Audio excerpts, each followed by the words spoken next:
네, 오늘은 현대인의 성경에서 갈라디아서 4장 5절과 6절과 7절에 있는 말씀을 함께 나누겠습니다. 5절에 이렇게 말씀합니다. 율법의 노예가 되어 있던 우리를 사서 자유의 몸이 되게 하시고 하나님의 자녀로 삼아 주시려고 그렇게 한 것입니다. 자, 6절입니다. 그리고 우리가 하나님의 자녀가 되자 우리에게 아들의 영을 보내주셨습니다.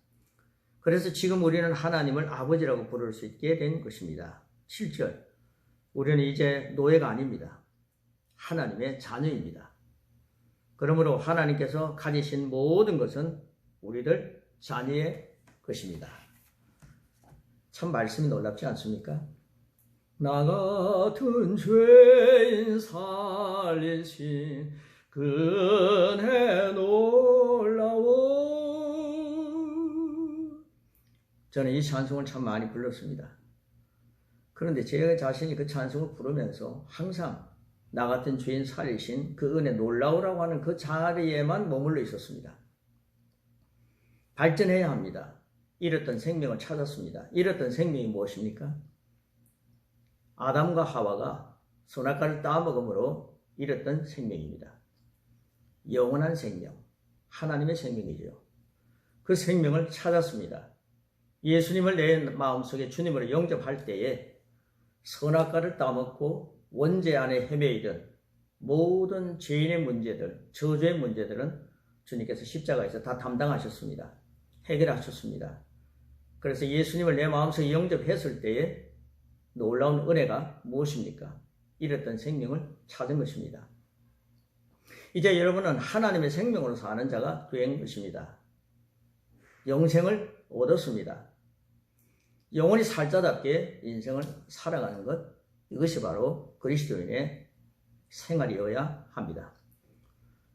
예수님 안에서 잃었던 생명을 찾았습니다. 하나님의 생명을 가지고 삽니다. 이전 것은 지나갔습니다. 이전 것이 무엇입니까? 아담이 가지고 있던 모든 옛 것들입니다. 아담이 범죄한 이후에 찾아왔던 우리 조상들이 가지고 있었던 모든 옛 것들, 저주 아래 있었던 모든 삶입니다. 죄의 노예가 되어서 살아갔던 그런 모든 죄의 값들입니다. 이 모든 죄의 값을 예수님께서 십자가에 달려 돌아가시면서 그 값을 다 치르셨습니다. 우리 죄값을 다 치르셨습니다. 그런데 놀라운 것은 로마서 4장 25절에 분명하게 말씀하고 있습니다. 예수님이 부활하실 때 우리를 의롭게 하셨다는 사실 기억하십니까? 그러므로 로마서 5장 1절은 무엇이라고 말씀합니까? 그렇게 함으로 인하여서 하나님과 우리의 관계가 화목하게 되었습니다. 이제는 아빠, 아버지의 관계가 된 것이죠. 여러분, 우리는 하나님의 아버지십니다. 하나님의 자녀가 되었습니다. 이것이 바로 성도 저와 여러분입니다. 예수님을 나의 주님으로 영접했다면 기본적으로 이 정도는 알고 신앙생활 해야 합니다. 여러분, 하나님은 아버지십니다. 여러분, 하나님의 자녀입니다. 하나님의 자녀라면 항상 자녀는 뭡니까? 아버지의 장성한 분량까지, 그리스도의 장성한 분량까지 자라가는 것, 이것이 바로 자녀가 해야 할 몫입니다. 어떻게 자라야 하겠습니까? 영생을 얻었습니다. 잃었던 하나님의 생명을 찾았습니다. 하나님이 나의 아빠, 아버지가 되셨습니다. 나는 하나님의 자녀입니다. 이제 어떻게 살아야 장성한 하나님의 자녀가 되겠습니까?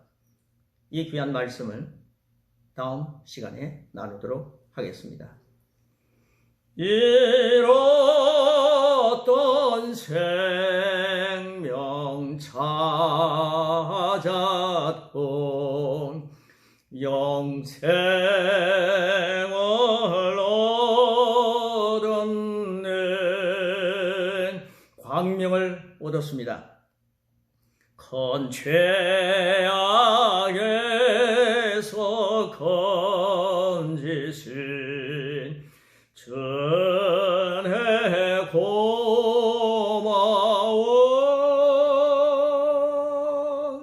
나 처음 믿은 그 시간 귀하고